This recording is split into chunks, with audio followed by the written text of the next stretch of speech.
친청 문제를 뭐 거론을 하시던데.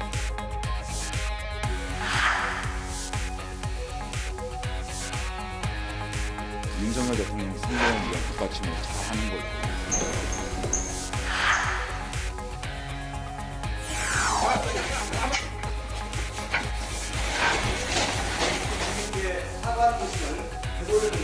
바닥에 무릎을 꿇고 주저앉고 뒷걸음을 치는 등 애를 쓰고 우긴다고 해결되는 일 아닙니다.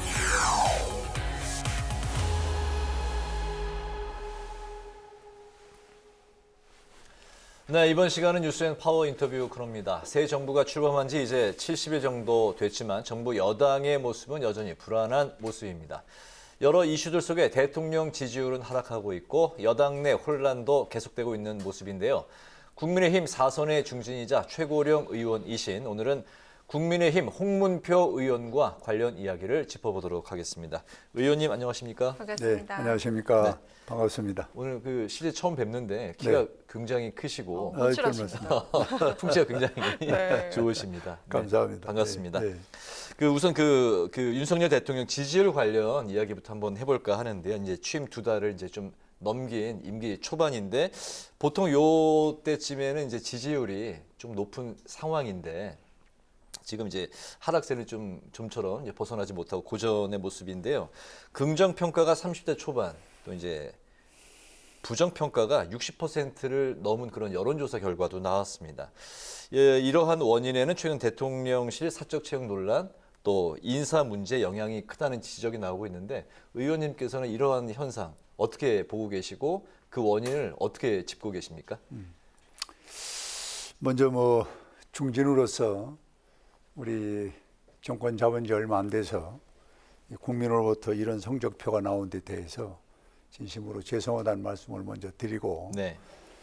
뭐 정확한 답이 있겠습니까마는 대략 저희들이 지금 분석하는 것은 이 경제 문제가 상당히 물가 문제 여러 가지로 심각하다 이렇게 분석을 하고 있고 네. 두 번째는 저희들의 당내 문제 그 중에서도 이제 이준석 대표의 그 윤리위원회 그 결정을 승복하지 않는 오늘의 현실을 보고 좀 안타까워하는 국민들이 많다는 것이고 네. 이제 세 번째는 방금 지적하신 용산의 그 인사 문제 그걸 빼놓을 수가 없고 또 네 번째라고 그러면은 이제 문재인 정부에서 과거 원전으로 폐쇄로 인해서 전기세나 가스의 그 요금이 인상이 연달아서 가고 있는 이 현상 문제를 부인할 수 없는 현실 아닌가. 이런 것들이 이제 윤석열 정부가 결국은 맡아서 해결해야 할 그런 현실이 잘 해결되지 못하는 그런 문제가 지지율이 떨어지는 원인이 하나가 아닌가. 이렇게 나름대로 분석을 하고 있습니다. 전기요금 인상을 포함한 그 민생 경제의 그렇죠. 그 위험한 상황이 여기에 네. 또 일조하고 있다고 바라보고 계시는군요. 그러면요. 지금 뭐 우크라이나 사태만 하더라도 식용유를 우리가 거기서 전량 공급받다시피 했는데 지금 뭐 한 6개 품목이거든요. 네. 교육했던 것이 그게 거의 다 지금 제대로 수급 조절이 안 되니까 거기서 오는 물가에도 상당한 영향을 미치고 있습니다. 알겠습니다. 네, 특히나 그 사적 채용 논란과 관련해서 더욱더 파장이 커지고 있는 상황인데요. 권성동 직무대행이 7급인 줄 알았는데 9급이 됐다 이런 발언을 하게 돼서 또 파장이 더 커진 것 같고요. 또 더해서 장제원 의원과도 또 화해 회동을 한 지 사흘 만에 다시 부딪히는 모습을 보이고 있는데 이런 상황에 대해서 어떤 의견 갖고 계실까요? 어쨌든 뭐 윤핵관이라고 통칭할 수 있는 사람들이 지금 국정의 안정과 새로운 비전과 정책을 내놓는 중추적 역할을 해야 할 분들이 뭐 이걸 사적으로 뭐 부탁했다 안 했다 무슨 뭐 압력이다 이 논쟁 자체가 참 부끄러운 얘기죠. 그래서 저희들은 이 권성동 그 권한 대행이 엊그저께 이야기한 것을 중심으로 그렇게 해주길 바라는데 이 지적에 대해서 달게 받겠다. 그리고 당원들의 질타도 달게 받겠다. 이 통칭이 이렇게 치고 나가고 그렇게 한 것을 저는 반성의 기회로 또 그런 일이 다시 없도록 해주면은 또 수습이 될 수 있지 않냐 이렇게 생각을 갖습니다. 네. 네. 윤리위로부터 당원권 정지 6개월 정지, 그 이준석 대표는 이런 그 중징계를 받았는데 이와 관련한 이제 언급을 아직까지는 이제 뚜렷하게 하지 않고 전국 돌면서 이제 당원들을 이제 만나고 있습니다. 이게 이제 새 결집을 위한 무력 시위 아니냐 이렇게 이제 바라보는 시각도 있는 것 같은데요. 의원님께서는 이제 윤리 결정 이후 이준석 대표가 자진 사퇴하고 자숙해야 한다 이런 입장을 보이셨는데 최근에 이런 그 이준석 대표의 행보 어떻게 바라보고 계신지요? 저는 지금도 젊은 정치인 그리고 용기가 있고 새로운 비전을 제시할 수 있는 가능성이 있는 사람이라고 보는데 네. 지금 행보는 잘하는 것은 아니라고 봅니다. 제가 지난번 의총이나 또 우리 중진들 모임에서도 지금 방금 언급하신 대로 네. 말씀을 분명히 했어요. 당의 대표가 윤리위원회 규정을 안 따른다. 그리고 딴 사람들 보고 따르라. 그거는 잘못된 것이죠. 도저히 설득이 안 되는 겁니다. 네. 그렇다면은 윤리위원회 6개월을 받고 내가 정치하다 보니 실수였다. 그러니 대국민 여러분 죄송합니다. 이렇게 하고 잠바 입고 운동화 신고 전 국민을 상대로 해서 봉사하는 겁니다. 곳곳을 다니면서 죄송하다. 그리고 도울 수 있는 자기의 역량이 있으면 도와주고 이렇게 하면은 6개월 후에 기약이 될 수가 있어요. 그런데 지금 이상한 논리로 이걸 비비 꽈가지고 다니면서 자기의 어떤 정치하려고 하면은 그거는 저는 우리 국민이나 우리 당을 잘못 보고 있는 거죠. 그래서 저는 지금 한 3분의 1은 그런 범주 내의 활동을 하고 있다고 보고 네. 나머지는 좀 더 솔직하게 먼저 국민한테 사과해야 돼요. 진이야 어쨌든 성관계는 상납관계는 사법에서 처리한다 하더라도 그 7억 문제가 상당히 아픈 겁니다. 어떤 과정을 어떻게 나와서 어떻게 했냐는 것을 규명을 못하고 윤리위원회에서는 그 부분에 대해서 6개월 자격 정지를 준 거 아닙니까? 그렇다면 나는 받아들이고 그리고 사법은 사법대로 갈 것이고 자기는 또 새로운 정치 비전을 젊은 소위 그런 희망 정치를 사과라는 해야죠. 부분이 7억 원에 관여를 했다는 부분의 사과인가요? 아니면 그거를 규명하지 못한 부분에 대한 사과를 말씀하시는 저는 그렇게 그 문제를 뭐 깊게 들어가고 논리로 얘기하고 싶지는 않고 정치적으로 네. 자기로 인해서 네. 성상납이라는 이름으로 자기 최측근이 그런 각서가 오고 갔다. 또 우리 당에 얼마나 많은 상처와 국민들에게 실망을 줬습니까? 뭐 사실 진위를 떠나서 네. 그 부분을 사과하라는 것이죠. 그게 정치입니다. 그게. 본인으로 인해서 여러 가지 무리를 일으킨 물론이죠. 그런 부분 말씀하신 네. 거군요. 네, 네. 네.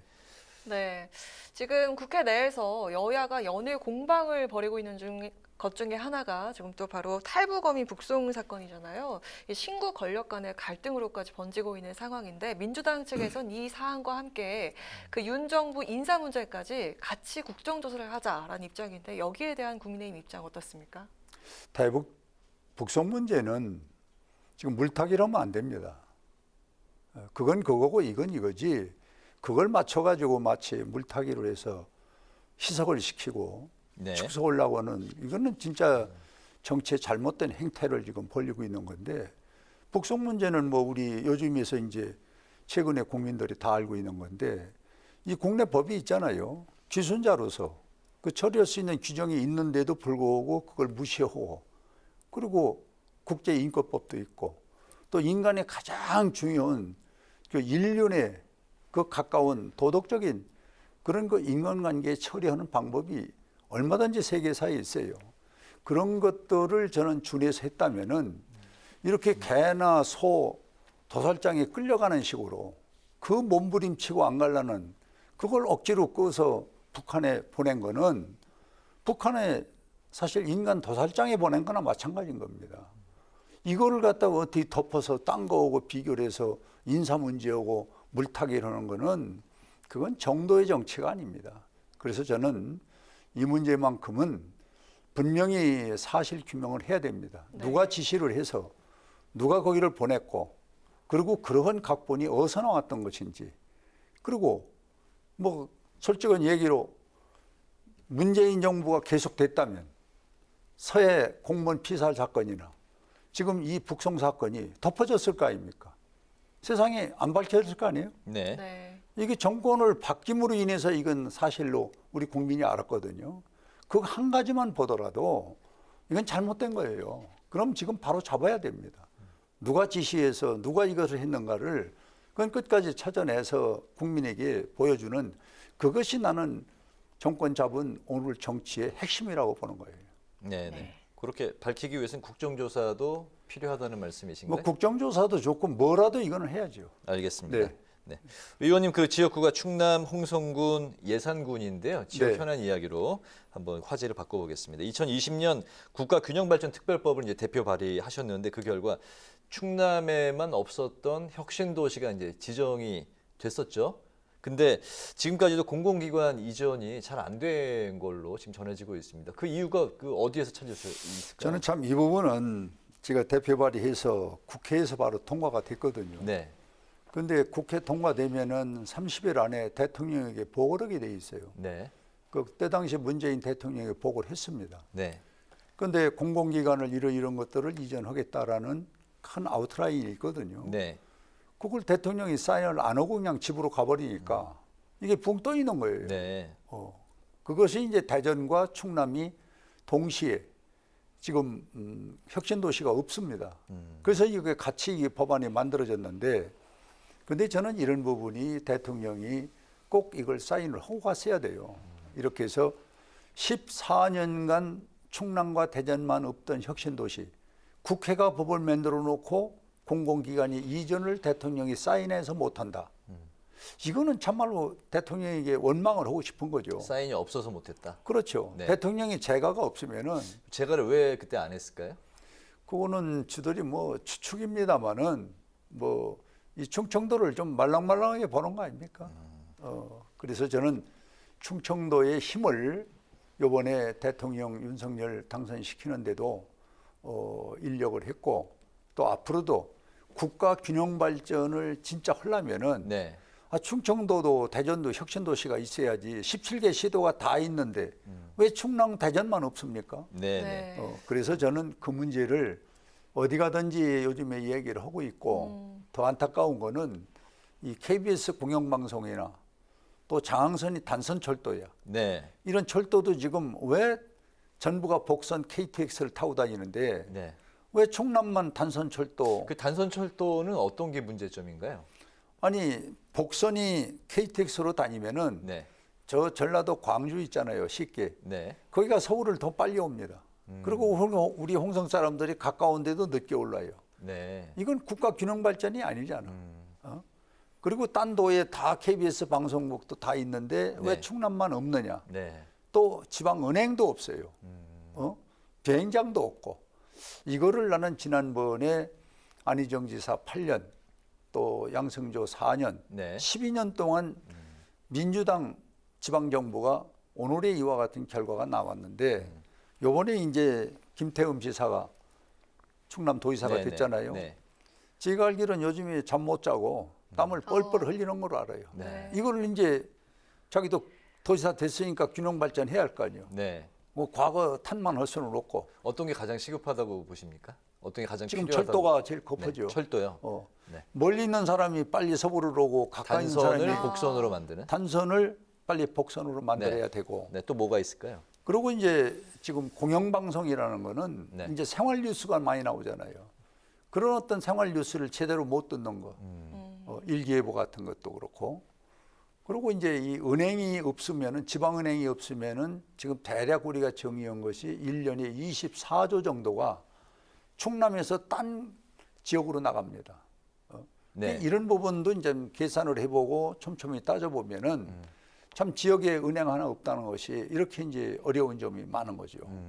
그래서 저는 뭐 일부분만 얘기했습니다만은 지금 김태흠 지사가 이제 이런 부분을 이제 알고 있으니까 뭐 밤잠 못 자고 땀을 상당히 지금 흘리고 예. 곤욕을 치르고 있는 걸로 알고 있어요. 알겠습니다. 네, 네. 이렇게 지역 균형 발전에도 힘써오고 계신데 4서대 중진으로서 또 당내 균형에도 많은 힘을 또 쓰고 계신 걸로 알고 있습니다. 그렇기 때문에 또 국정 운영에 큰 역할을 해오신 걸로 알고 있는데요. 현재 윤석열 그 정부 집권 초반이기도 하고 또 21대 후반기 국회에 맞았는데 앞으로 어떤 부분에 주안점을 두고 의정 활동을 하실 건지 마지막으로 들어보도록 하겠습니다. 뭐 많습니다. 뭐 여기서 뭐 할 이야기는 뭐 서도 없이 많은데 네, 우선은 해주시죠. 국가 균형 발전을 과거 문재인 정부가 못했던 거를 빨리 하셔야 되고 더 확실한 거는 우리 6개월 동안 지금 권성동 체제로 가지 않습니까? 네. 그럼 이 안에 뭘 할 것이냐? 이제 우린 깃발 정치하면 안 됩니다.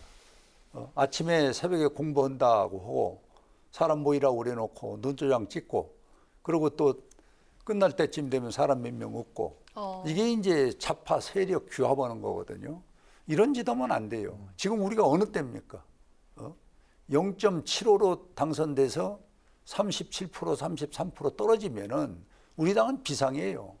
이때는 화합하고 단합해서 지혜를 짜가지고 많이 할 수 있는 생각을 가져야지 여기서 자기만이 하겠다고 아침에 공부한다고 깃발 정치하고 이리 모이고 저리 모이고 이거는 진짜 정치의 기본적인 순서를 난 잘못하는 것이고 우리 윤석열 이제 대통령께서도 지금 뭐 그 인사 문제가 나오는데 이걸 이제 정확하게 보고를 좀 받으시고 저는 비서실장께서 모든 걸 통틀어서 이거 그동안의 과정을 살펴보니 좀 문제가 있었다. 이걸 솔직하게 국민에게 사과하고 그리고 새로운 마음으로 우리 소위 용산 시대를 열어가는 것이 상당히 국민에게 좀 부담을 좀 그리고 안심을 시키는 거다.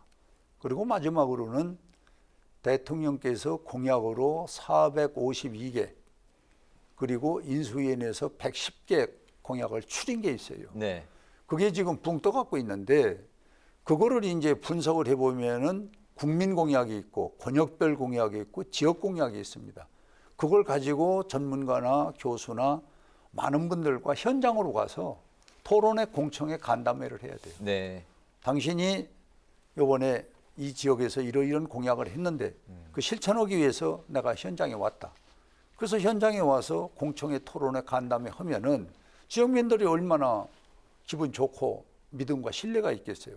이렇게 해서 약속했던 공약을 지키는 정부. 네. 이 윤석열 정부가 이렇게 시작한다면은 저는 아마 지금 어려운 고비를 잘 넘길 수 있다고 봅니다. 알겠습니다. 더불어 앞으로 이제 의정 활동 계획은 지역구 그 충청도 발전을 위해서 주력하시겠다는 말씀까지 이해하고 듣겠습니다. 오늘 그 뉴스 이제 파워 인터뷰 마칠 시간이 됐는데 오늘은 대통령 지지율 하락 그리고 대통령실 사적 채용 논란, 탈북어민 강제 북송 사건 등 전국 이슈를 중심으로 지금까지 국민의힘 홍문표 의원과 이야기를 나눠봤습니다. 오늘 말씀 잘 들었고요. 충청도 앞으로 발전을 위해서 많이 또 애써 주시기 바랍니다. 고맙습니다. 고맙습니다. 고맙습니다. 예.